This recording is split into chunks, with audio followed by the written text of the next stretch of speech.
This is KGW News at noon. Welcome to the News at Noon. I'm Drew Carney.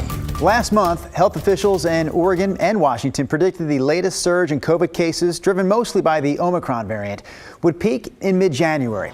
Well, we're now in the final week of January, and we have an updated prediction from OHSU, which says about 1,500 people will be in Oregon hospitals with COVID when this latest wave of cases does peak. And they expect that to happen now right around February 1st, which is next Tuesday. We've had a good couple weeks here where it's actually not growing as fast as it might. And then the issue is, can we ride this out for a few more weeks and actually flatten that curve and therefore decrease the strain on the hospitals so everyone can get care. According to the New York Times COVID tracking project, Oregon has the second lowest death rate per 100,000 people in the country. Only Virginia has a lower rate. It's been 2 full years since the first COVID case here in the U.S., and while the battle with the virus continues, local health experts are also looking at what it will take for us to get past the pandemic phase of COVID. We talked with Dr. Jennifer Vines and Jessica Guernsey with Multnomah County Health about what they hope will be a steady climb out of the pandemic. It may be slow, but again, they hope it's at least steady. They also talked about learning from these past couple of years, especially when it comes to inequalities in our healthcare system. When people ask me, are we ever going back? We shouldn't go back. We shouldn't go back. And what I mean broadly by that is that we have numerous health outcomes that are devastating in BIPOC communities that we need to continue to focus on. Also, instead of focusing on an end to the pandemic, what's more realistic is preparing for when COVID will become less disruptive in our day-to-day lives. More people have the chance to weigh in on Oregon's mask mandates today. The Oregon Health Authority is looking to extend the state's mask rules because Oregon's original emergency masking orders will actually expire next month. Last week, the Health Authority held a hearing on the statewide indoor mask mandate. Today, there's a couple of other hearings, one focusing on the mask rules for schools. That meeting actually started this morning, and it also addressed requirements for vaccinations for teachers. The other meeting will focus on the mask rules in healthcare settings. That one is set to start here this afternoon at 2 o'clock. The OHA says the goal isn't to have masking rules forever, but the OHA also offered no specific timeline or metrics. Meanwhile, some local schools are opening back up this week. The Omicron surge sent a lot of students home to learn online this month, but today a handful go back to campus. They go back to in-person learning, and the latest one to get that news is Jefferson High School in the Portland Public School District. Students will be back in the classroom starting today. District leaders say they've been tracking the recent increase in COVID cases, and they looked at several factors to see when it was actually safe to go back to class. Meanwhile, here's a list of some of the other schools that are going back today. They include Alliance High School, Fabian Pre-K through 8, Franklin High School, Ockley Green Middle School, and Roosevelt High School. You can find a full list from Portland Public Schools on our website, kgw.com. All right, let's talk about tax season right now, because today is the first day you can file your taxes. This tax season is expected to be a little more challenging because the IRS is suffering from the same issue that a lot of organizations are dealing with. It's understaffed. So this would definitely be a good year to stay ahead of the game and file your taxes early. The child tax credit is also going to be a big issue this year because it expanded to as much as $3,600 per child. Now, half of the credit was paid out in monthly installments during the back half of last year. Families will get the rest of that credit when they file. If you did receive those monthly payments last year, keep an eye out in your mail for a letter from the IRS. I know a lot of people already got those letters. Do not throw those letters away because you'll actually need them when it comes time to file.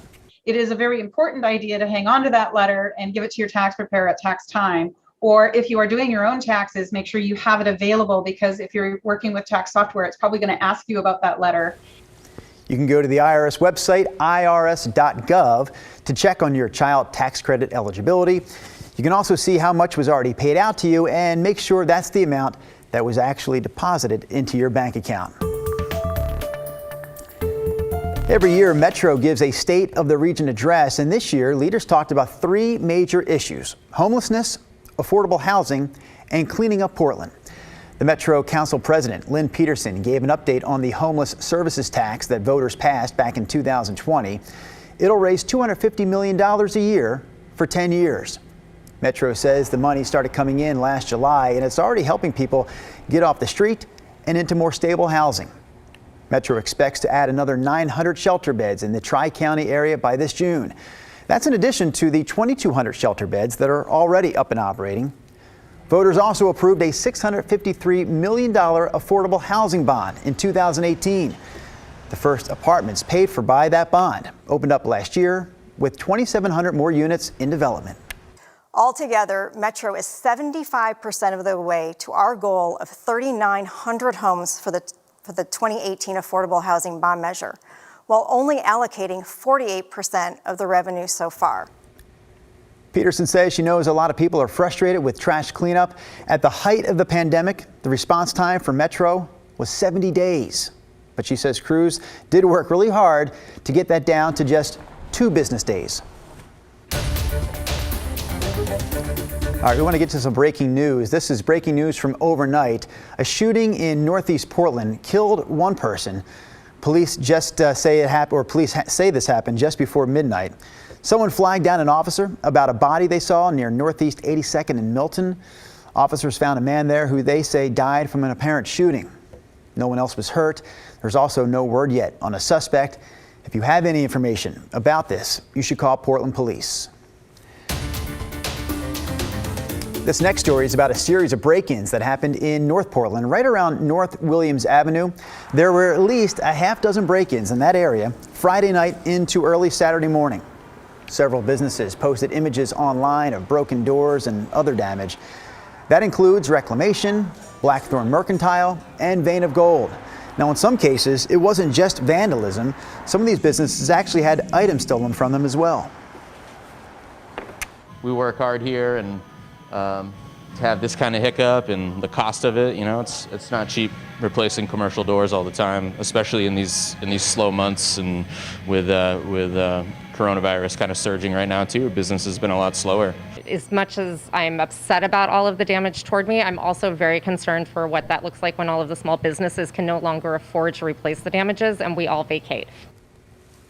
Anyone with information about these break-ins, again, it happened last Friday night into Saturday morning, you should call Portland Police. Meanwhile, an early morning fire damaged this historic building in Gresham. It's right at the corner of Division and Main Streets. It houses Gresham's Chamber of Commerce as well as Walker Travel. It started on the porch at about 2 o'clock this morning. Crews did manage to get there in time to keep the flames spreading past the porch and past the front rooms. Also, no one was hurt here. Officials are still investigating the cause of that fire. The National Weather Service has issued an air stagnation advisory for various areas around Washington and Oregon. They say high pressure systems can trap smoke, dust, and other pollution in low-lying areas. The real issue comes with airports. If the air quality gets too bad, it could actually ground flights. Officials say the advisory will stay in effect until 4 p.m. on Wednesday. All right, Rob, we're talking air quality issues or concerns as we lead into your weather forecast here. What do you have for us? Yeah, and I don't, in terms of closing airports, I'm assuming that's a visibility issue. I've never really heard that connected before, so I'm not sure. Meanwhile, I can tell you the air quality's pretty much just fine all over the place. Look at all the green dots. That's good. The yellow dots are moderate. We had worse air quality overnight, which makes sense. You get the colder temperatures and you get that much more density in the trapped air. Now we're starting to warm up a little bit and more spots are back to just good. Haven't seen any issues over the last several days that I am aware of. The stagnation advisory at this point goes through Wednesday. Meanwhile, we're getting this, and interesting, one reason why probably the air quality has actually improved this morning is when you open up some sun, the warmth of the sun actually creates vertical air currents and helps mix up the air, and that makes things much improved. Now, it's not happening everywhere. That was downtown Portland. Here's the camera out in Silverton at the Oregon Garden, and you can't see much of anything. And take a look at this visibility map. We still, just like we had at sunrise this morning, have dense fog in Hillsborough down in McMinnville, only 1/4 of a mile visibility there, and still reduced visibility down in Salem to a mile. So it kind of depends on where you are. Portland 38 currently, trying to get up to 46 degrees. I think a lot of you that have fog and clouds right now will see some gradual clearing this afternoon, but there's no guarantee to that. The forecast does finally include some rain chances. We'll have that coming up, Drew. All right, Rod, I have you penciled in here in about 6 minutes, so don't go too far. Right now, though, we're getting a look at some of the first images of possible designs for replacing the interstate bridge from Portland into Vancouver. Now, no decisions have been made, but based on these images, there appear to be two basic concepts. One would be for two side-by-side spans, like the current bridge. The other is for a double-decker design with one deck stacked above the other. In both plans, there are lanes for mass transit and a shared use path. For the public, the general public, these 3D graphics are tremendously helpful in picturing how this thing looks. So yeah, we're going to be trying to get those things out as soon as they are developed. The Interstate Bridge Replacement Program will pick the best option by March. Then plans will have to go through a long approval and funding process. But if it's all a go, construction could start in mid-2025.